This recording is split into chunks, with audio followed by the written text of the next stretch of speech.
Assam cabinet ने हाल ही में राज्य की स्वदेशी मुस्लिम आबादी के सामाजिक आर्थिक सर्वेक्षण को मंजूरी दी है। स्टेट ने साल 2022 में 5 मुस्लिम वर्गों की पहचान करके उन्हें स्वदेशी असमिया मुसलमानों के रूप में मान्यता दी थी। ये सभी असमिया भाषा बोलने वाले लोग हैं। इसी महीने के आखिर में इन पर सर्वे शुरू होने जा रहा है।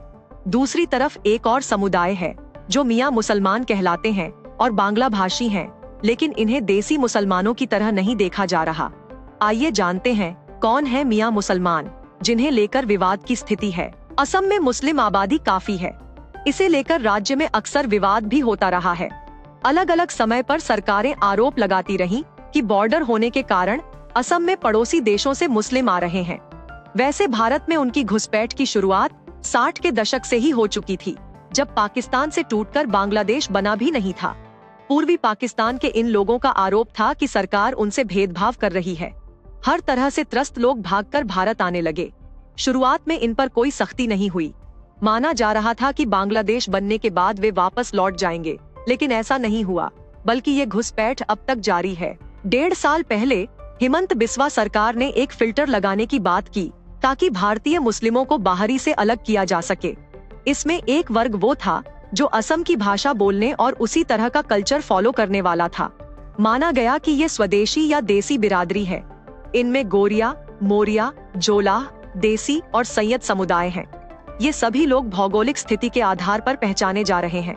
जैसे मोरिया, जोलाह और गोरिया चाय बागानों के करीब बसी आबादी है, वहीं सैयद और देसी नीचे की तरफ बसे हुए हैं, लेकिन ये कई पीढ़ियों से असमिया ही बोलते आए हैं।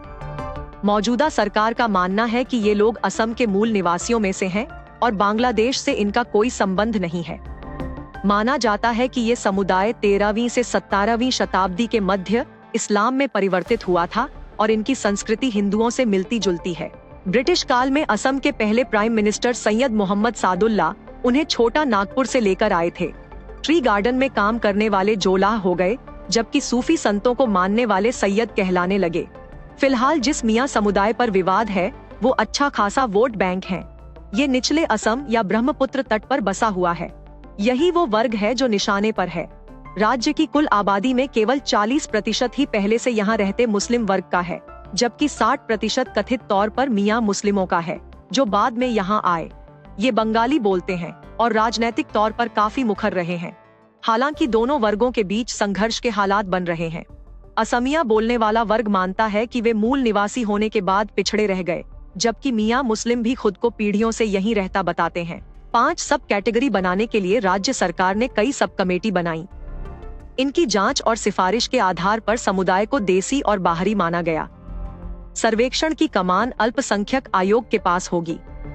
ये घर घर जाकर कुछ निश्चित चीजें देखेगा। इसमें दस्तावेज से लेकर बोली और पहनावा भी देखा जा सकता है। पीढ़ियों का रिकॉर्ड भी देखा जाएगा, लेकिन बाकी मुस्लिमों के बारे में कुछ तय नहीं है। हलचल का एक कारण ये भी है कि देसी या बाहरी दोनों ही समुदायों में आपसी शादी ब्याह भी हो रहे हैं। बहुत से मामले ऐसे भी होंगे जिनमें देसी होने का कोई रिकॉर्ड नहीं होगा, सिवाय बोली के। हालांकि सरकार इस पर भरोसा दिला रही है कि ये सर्वे सिर्फ इंडिजिनस मुस्लिमों को ज्यादा सुविधाएं देने के लिए किया जा रहा है, जो कि काफी पिछड़े हुए हैं। इस सारी उलझन के बीच राज्य के दक्षिणी हिस्से बराक घाटी में बसे मुस्लिमों ने गुवाहाटी कोर्ट में सरकारी सर्वे को चुनौती भी दे दी। यहाँ पंगल समुदाय के लोग बसे हुए हैं जो मणिपुर से आए थे। वे खुद को उस सब कैटेगरी में रखने की मांग कर रहे हैं जिसे इंडिजिनस या स्वदेशी माना जा रहा है।